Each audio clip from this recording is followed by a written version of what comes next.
Esta ceremonia es insubstancial, caracterizada por la hipocresía y por la simulación. Este día se torna dramático. La patria se desmorona, mientras que la oligarquía se exhibe coronada sobre una crisis moral, ética, económica y política que mantiene con cargo a un pueblo cada vez más indignado. La oligarquía ya no requiere las sedes de los poderes de la Unión, ni siquiera como escenografía para sus encuentros y acuerdos de compraventa de la nación. Se sustituyó la fatuidad presidencial por un modelo autocrático al informe. Ahora los spots sobre logros y avances imaginarios suplantan a la comunicación política efectiva. Creen que engañan a la nación. La investidura presidencial se lleva al terreno de lo ridículo, con ceremonias autocomplacientes, como la de mañana en Palacio Nacional. El contacto con el pueblo ha sido reemplazado con entrevistas y presentaciones a modo, en las que sobra la lisonja barata que conlleva la ausencia de crítica y evaluación ciudadana. Aquí lo políticamente correcto, el discurso legislativo de lo predecible. Allá afuera transcurre la realidad, explicable en función de nuestra democracia simulada. Las movilizaciones y las protestas son contenidas por vallas metálicas, por escudos antimotines y hasta por balas de goma que no matan al instante, sino al cabo de los días. ¿Cuál es el estado que guarda la nación? La respuesta es: la nación está enferma. La inseguridad, la atonía económica y la corrupción la tienen postrada. La decadencia política es insalvable. Ya hemos dejado asentado que quien compra la presidencia termina vendiendo al país. Se cumplieron los pronósticos. Los primeros resultados de estas reformas bastan para notar lo mal que empezamos. Hubo prisas y urgencias al aprobar las reformas estructurales en el menor tiempo posible. Ahora piden serenidad y paciencia para disfrutar de sus presuntos beneficios. ¿Cuáles? Hago en nombre de ciudadanos algunas preguntas, planteamientos y demandas, porque ellos no se sienten representados por ustedes. ¿Por qué viaja tanto el señor Peña Nieto? ¿Por qué en 21 meses ha visitado en 25 ocasiones al Estado de México? Ha realizado más de 20 giras internacionales. En cambio, ha olvidado a los indígenas oaxaqueños. Hay estados de privilegio, hay entidades de excepción. La inseguridad y el desempleo y la corrupción son los tres principales problemas que identifica la ciudadanía. ¿Por qué el gobierno no ha planteado propuestas específicas que busquen solucionar cada uno de ellos? Si, como afirman, la seguridad va a la alza y la inseguridad a la baja, ¿por qué el gobierno norteamericano ha extendido sus alertas a la mitad del territorio mexicano? ¿Por qué en los últimos 2 años se han descubierto más fosas clandestinas que pozos petroleros? ¿Por qué el costo de las medidas de seguridad adoptadas por empresas y ciudadanos representan ya 2 puntos del PIB. Si la incidencia de las ejecuciones callejeras y violentas se ha moderado, como dicen, ¿por qué el secuestro, la extorsión y el robo van a la alza? Amnistía Internacional y la ONU han puesto en duda las cifras oficiales del gobierno mexicano sobre desapariciones y la violencia. La corrupción tiene enferma y débil a la nación, pero no hay quien se ocupe de este cáncer. Este mal se agudizará luego de las reformas estructurales.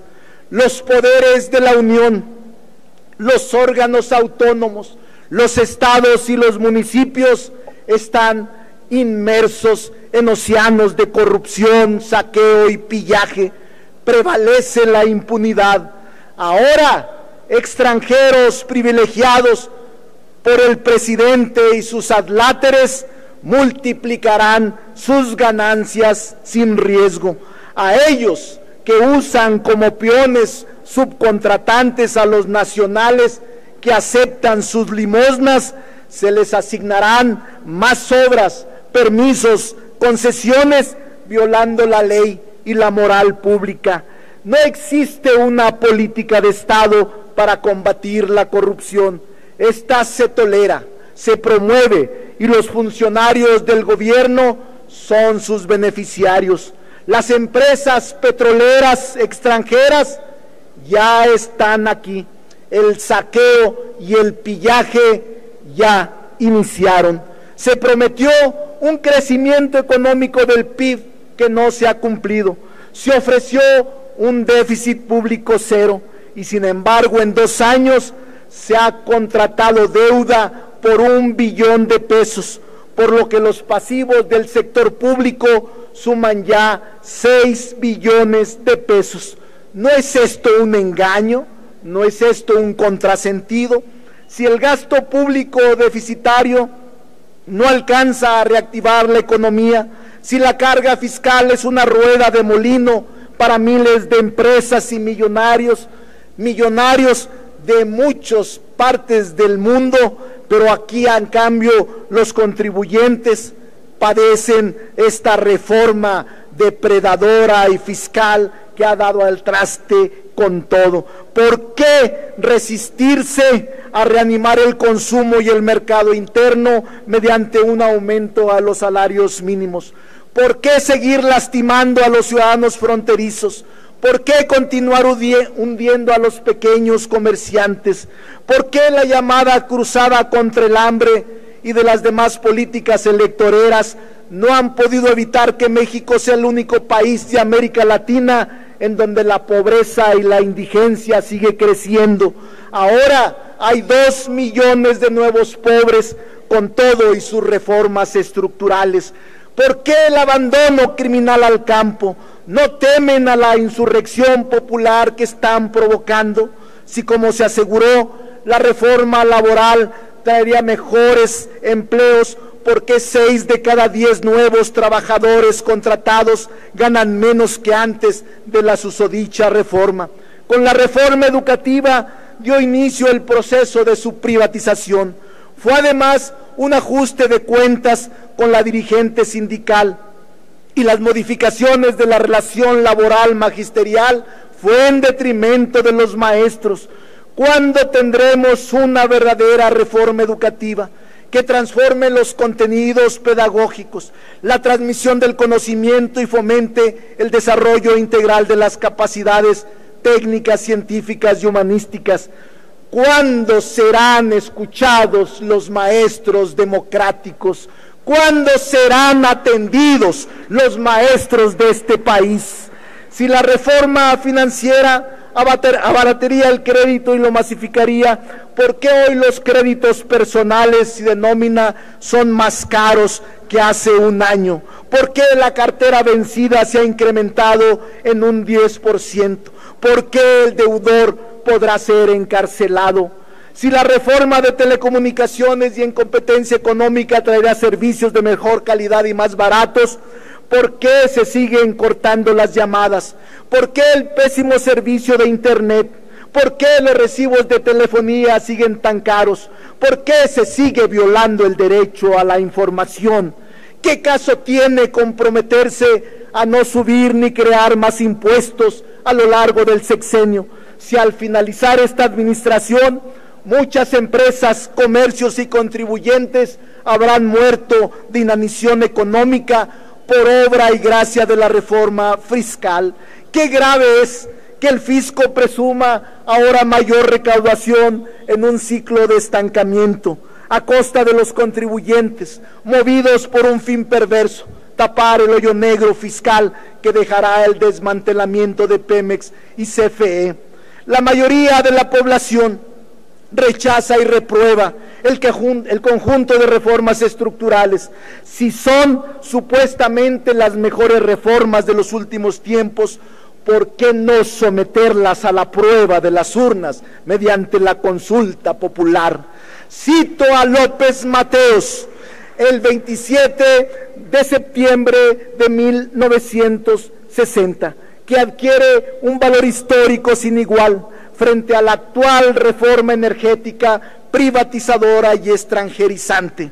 López Mateos dijo: pueblo de México, les devuelvo la energía eléctrica que es de la exclusiva propiedad de la nación, pero no se confíen, porque en años futuros algunos malos mexicanos, identificados con las peores causas del país, intentarán por medios sutiles entregar de nuevo el petróleo y nuestros recursos a los extranjeros. Pueblo de México, dijo López Mateos, los dispenso de toda obediencia a sus futuros gobernantes que pretendan entregar nuestros recursos energéticos a intereses ajenos a la nación que conformamos. En México, la Constitución es muy clara, siguió diciendo: los recursos energéticos y los yacimientos petroleros son a perpetuidad propiedad única y exclusiva del pueblo mexicano. Y remataba de la siguiente manera: letra por letra, palabra por palabra, solo un traidor entrega a su país a los extranjeros. Así, o más claro, se jactan de aprobar las reformas estructurales. No son sino reformas antipopulares y regresivas, reformas de la ignominia y la codicia, aprobadas por un puñado de traidores a la patria que la historia no los va a exculpar, se los aseguro.